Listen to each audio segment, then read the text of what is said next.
Bases de datos. Este video está realizado por Miguel Ángel Mesa, Juan Pablo Rueda Quiseno, Santiago Espitia y Brian Steven Álvarez. Aprendices del programa de formación, análisis y desarrollo de sistemas de información, ficha número 2255302. Como primer tema tenemos la normalización. Hola, soy Miguel Ángel Mesa Sánchez y a mí me toca el tema de normalización en base de datos.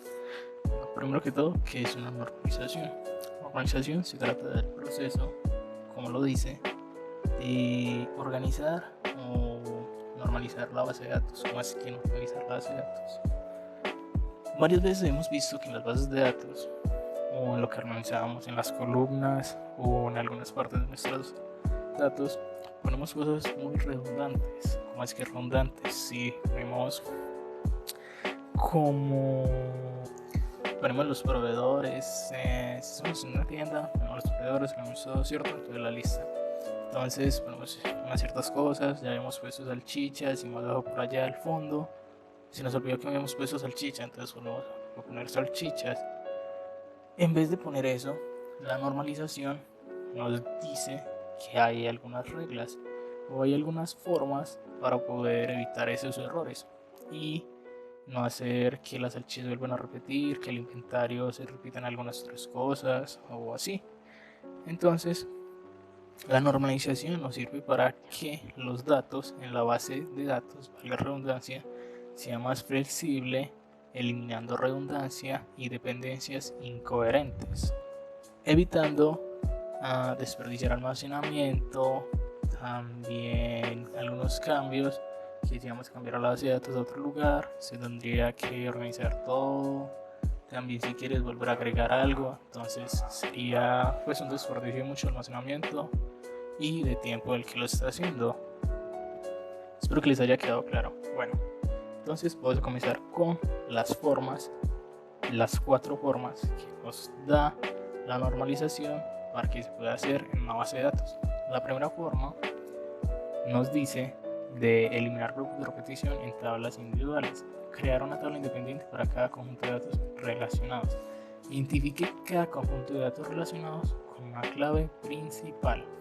Listo. Entonces nos dice que usemos varios campos en una sola tabla para almacenar datos similares. Y nos plantea un ejemplo. Por ejemplo, para realizar un seguimiento de un elemento de inventario que puede provenir de dos orígenes posibles, un registro de inventario puede contener campos para el código de proveedor 1 y proveedor. ¿Cómo así? A ver. Entonces, tenemos dos proveedores, ¿cierto? Y los proveedores obviamente nos dan el inventario y cosas así. Entonces, ¿qué pasa si hay un tercer proveedor? Nos tocaría crear otro, ¿no? Entonces, en vez de eso, hacemos una tabla para toda la información del proveedor y hacemos otra tabla separada llamada proveedores, para que así simplemente los proveedores, proveedor 1, proveedor 2, proveedor 3, y dentro de los proveedores sería el inventario que nos distribuye.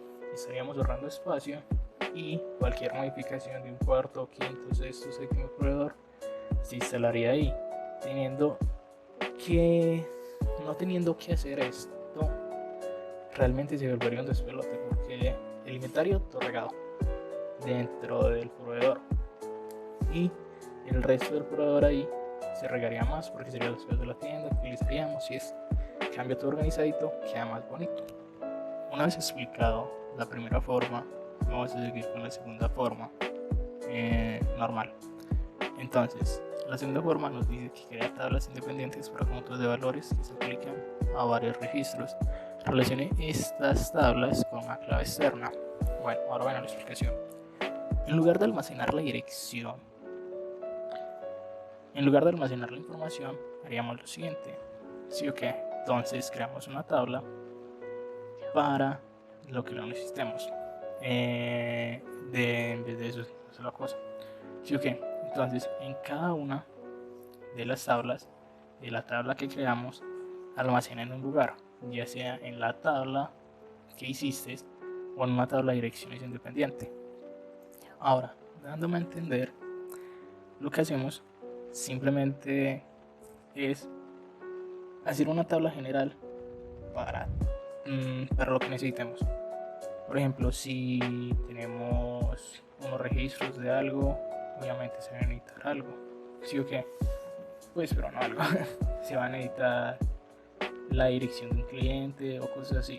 Pero el cliente que tiene, el cliente tiene pedidos, envíos, facturas, cuentas de cobro, varias cosas. Entonces, en vez de organizar todo eso en varias tablas, se puede organizar una sola de cuál sería los clientes. Entonces, dentro de los clientes se organiza los pedidos que él hizo, los envíos, las facturas, cuentas a cobrar y eso, en vez de hacer más información redundante. Listo. Una vez explicado la segunda forma, pasamos a la tercera forma normal. La tercera forma normal que nos dice eliminar los campos que no dependen de la clave. Bueno, entonces expliquemos. Los valores de un registro que no forman parte de la clave de ese registro no pertenecen a la tabla. En general, siempre que el contenido de un grupo de campos se aplique a más de un registro de la tabla, considera la posibilidad de colocar dichos campos en una tabla independiente. Bueno, entonces en teoría la normalización merece la pena, ¿cierto? Sin embargo, muchas tablas pequeñas pueden degradar el rendimiento, superar las capacidades de memoria y archivos abiertos. Entonces tengamos en cuenta qué cosas vamos a meter en esas tablas, qué tablas vamos a hacer pequeñas, qué tablas vamos a hacer grandes, para que no se vuelva un revoltero y hacer datos redundantes y no estaríamos haciendo bien la normalización. Entonces, hay un último ejemplo, que sería el cuarto, que nos dice que es también denominado formulario normal de Boise Code.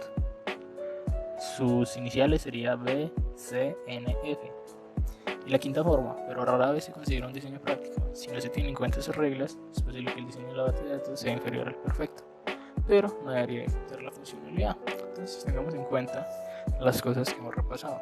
La normalización en base de datos nos sirve para organizar las bases de datos y que no tengan elementos redundantes o independencia incoherente, que los datos no sean incoherentes o se repitan varias cosas y significados. Entonces, para seguir esto y hacerlo bien, tenemos las cuatro formas de las que ya hablamos: la primera forma, la segunda forma, la tercera, y muchas gracias. El segundo tema es agregación, por Santiago Espitia. Buenas tardes a todos, mi nombre es Santiago Espitia. El tema que a mí me corresponde explicar es la agregación. Bueno, vamos a definirla. La agregación es un tipo de asociación que indica que una clase es parte de otra clase. Eso también se le puede decir como un compuesto débil. Los componentes pueden ser compartidos por varios compuestos de la misma asociación de agregación o de varias asociaciones de agregaciones distintas. La estructura del compuesto no conlleva la destrucción de los componentes. Habitualmente se da con mayor frecuencia que la composición. Bueno, la agregación tiene dos distintas variables: agregación compuesto o agregación colección.